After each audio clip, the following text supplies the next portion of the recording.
Hello, kind people. This is Dmitry, and welcome to my weekly listener recap. And today we have Pandiculator, and this is super exciting. I am a big fan of Pandiculator. I think I solved about 3 of their puzzles in the Magpie, and I think there was one previous listener. And actually that was, so unlike this year, which I think we have about 10 candidates for Ascot Gold Cup already. Last year was not so fruitful, and we had, I think it was possible to predict top 3 very confidently, which is what I did. But I think if I were to choose another puzzle, so in my top 5, definitely somewhere very high up, and maybe even getting into my top 3, was Pandiculator's puzzle. So I don't think I have it. I think I solved it on paper, and I don't think I have any trace of my solution. But I can show you the very first Pandiculator that I solved, and that showcases, I think, what I like most about Pandiculator's crosswords. So it was in the Magpie a few years back, and it was called Boring. And the topic was, as you will see from the solution grid, it was Mole Man of Hackney, which was this eccentric chap. I think his real name was William Little, and he, I think, inherited a rather large property on Mortimer Road in Hackney, and started digging tunnels in like all possible directions from there.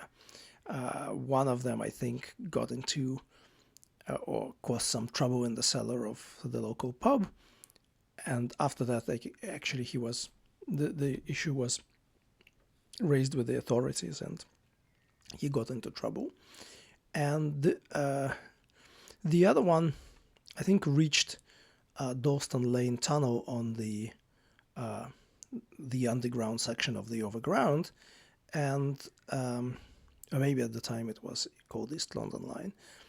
And and this is what we were going to depict there. So this was the solution grid, where at the top you had to, I think, change a few letters to get to Mortimer Road, and at the bottom you had Dalston Lane Tunnel, and they actually had to dig the tunnel through the grid in such a way that you always leave real words connecting the two. And I liked it a lot. And I liked the execution a lot, but most of all I liked the fact that this was one of those themes that I thought, with my set of interests, I should have known about it, definitely. And still I had no clue. And then ever since, like, these were exactly the themes that Pandiculator came up with. This year in the Magpie, there was one about the famous, but again, like, it's famous seemingly like to everyone apart from me, football commentary, the Norwegian football commentary from, was it 1986, when Norway beat England, and Björn Lilienthal, I think is the name. Apologies, might have mispronounced that, or even just completely butchered it. But so the Norwegian commentator ended his commentary with this amazing tirade, which I can't really properly reproduce in any way. And the catchphrase was Maggie Thatcher, can you hear me, Maggie Thatcher? Your boys took a hell of a beating. And again, the rendition, and there was an amazing, look it up. I don't want to spoil it beyond that, so it's crazy. So I was expecting a lot from Pandiculator, and it did not disappoint at all. So it's called Romantic Peace, and let's have a look. And we have a very exciting preamble, complete with this weird thing. So some sort of compass with some strange semicircular things. Each clue needs a word removed to enable solving. The word's initials identify a piece for X, which part of a note to X solvers must use, and what to ignore in a related node. Using the compass shown, convert the second bit to steps of up to 3 cells, forming a path that starts at this cell and re-enters the grid on the opposite side whenever a grid edge is met. Letters in each previously unvisited cell in the path spell an instruction and its starting point. Follow that instruction and fill the central cell to complete a message indicating 2 entries that must be highlighted. To avoid doubts, the direction of the nth step is cardinal only if the length of the nth clue extra word is even. And a mathematician in me screams here that it probably should say if and don't leave, but whatever, because I think that's what it is. The Chambers Dictionary is the primary reference. Okay, so now, how shall we proceed about that? Well, the grid fill was not hard at all. I can maybe show you, some of the clues, but yeah, basically, I don't know. Let's see, where did I start? Where did I start? Letter reading function. So that's it. This is a letter in some other alphabet, and it's a mathematical function. I think that was one of the earlier ones. Trying to recognize the clues that I got early on. Okay, I don't quite remember. I remember starting in the northeast corner. So what are the numbers there? 8, 9, 10, 12, 14.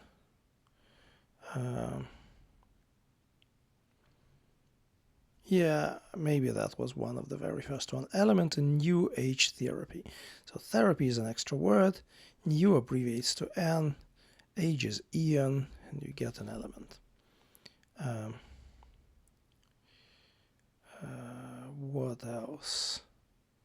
Corrected, partly misconstrued. So true is corrected. So here letter is the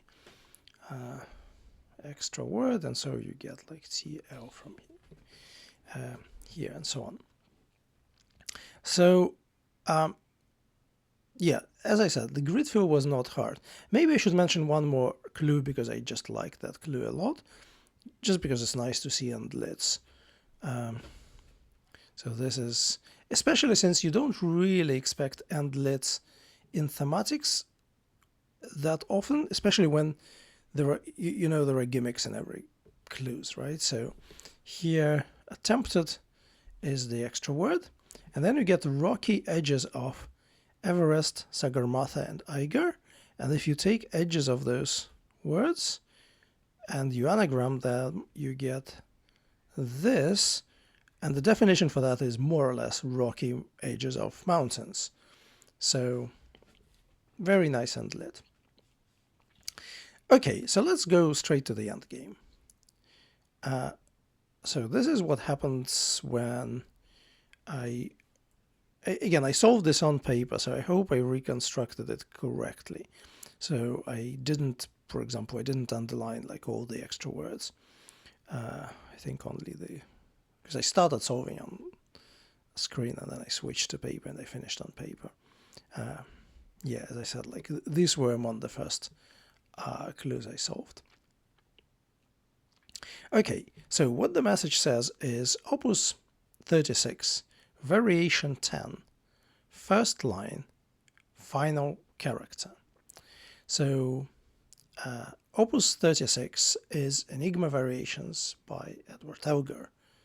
Of course, like there are other musical works with number 36, but this is the one which specifically has variations in it, so it has 10th variation, and so this is clearly right. And in a moment we'll see the much more strong confirmation of that. So the words initials identify, so a piece for x, so that is a piece for x.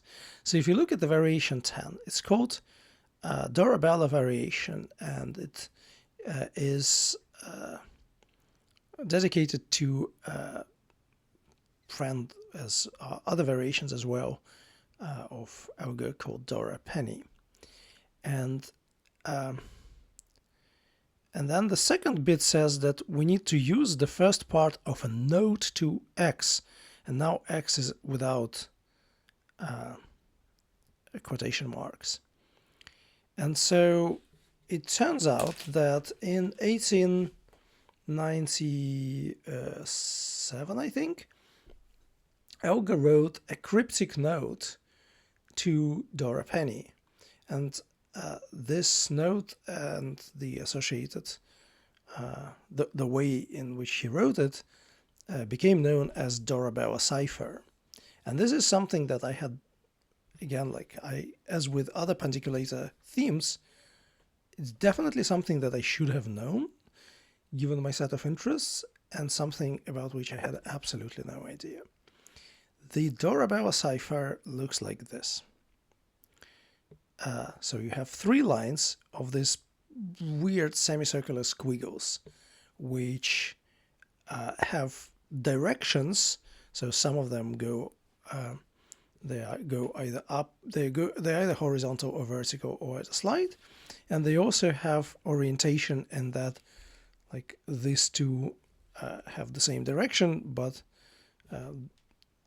differ in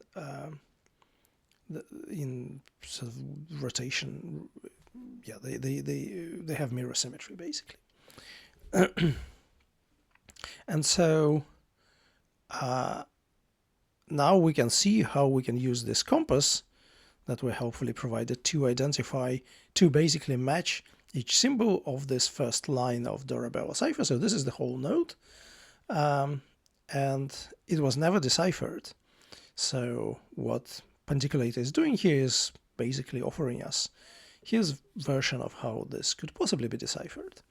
And so what we have to do is we have to start from this character, and basically, so what this first symbol says is that we have to go north, and we have to go twice north.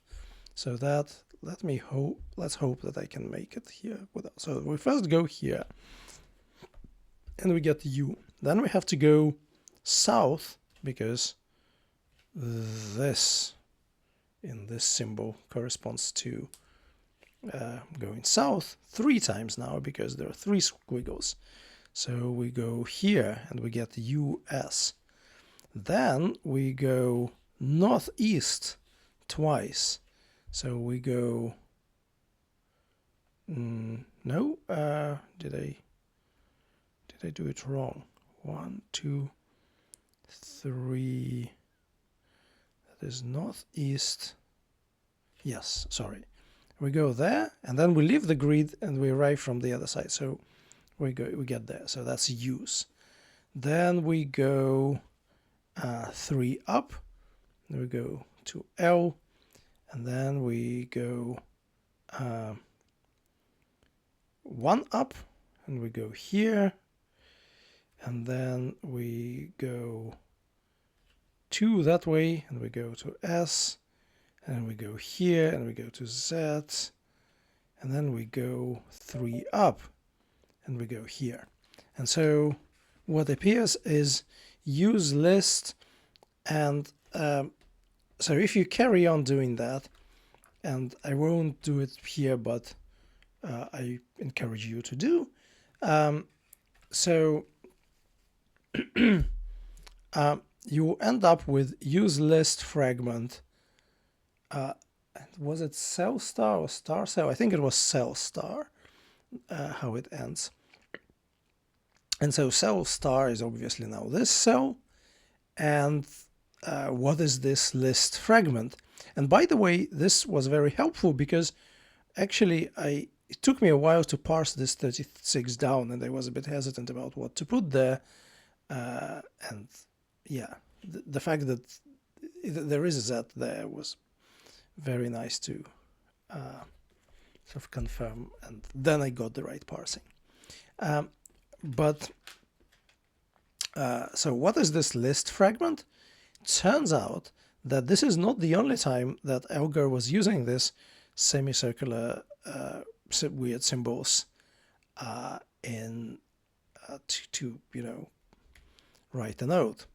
And in 1886, so 10 years, more than 10 years before his letter to Dora Penny, he annotated some piece of music with this shorter sequence of notes. And as in both Dorabella cipher and in list fragment, some symbols are quite ambiguous. Like, is this thing here horizontal or at a slant? And what about this one? And what about, say, this one? So in order to help us disambiguate those, there is this nice piece of instructions, and it actually so happens that the total number of clues is exactly matching the total number of symbols in the first line of Dorabella cipher plus list fragment. So you just go in the clue order one by one, and you look at whether the extra word is even lettered or odd lettered. So here, for example, first two are even lettered, and indeed the first two directions are cardinal. It's up and down. And so what happens if you try to use list fragment? This we will do in full. So we start here, and we first go, I believe, 3 northeast at a slant. So we go there, here, and here. So we go there. So we get U. Then we go 2 to the right. So we go here. That's this 2 squiggles done. So then we go, I believe it is, I believe we go here. So we got R, then we go 1 to the right, we get E, and then we go, where do we go next? We go southwest. Oh no, I messed something up. What did I do wrong? Oh, it's because, because this squiggle is actually going left here, so, and then we go southwest 2, so we get here, and that's S, and then we go 3 there, and that's O, and you can probably realize that we're spelling this word unresolved here. So then we go to this L, then we go 3 up to this V, then we go, can't even remember what that was. I think it is 2 to the right, and we are told to ignore the visited cells. So then we go 3 to the right, and we go to this E, and then we go to this D, and then we go to this E, and then which way is it? This is southwest. So we go here to N, and you will see why I'm doing it to the end, because you probably could have guessed that we're spelling this enigmas now, but it is just very beautiful. N, E, and then this G, and we now covered this, then there is this M, and then there is this A, and then we appear here. And we're told to ignore the final character, as our message said, we're told to ignore the final character in the related node, and the final character is not a semicircular thing, it's just a line segment.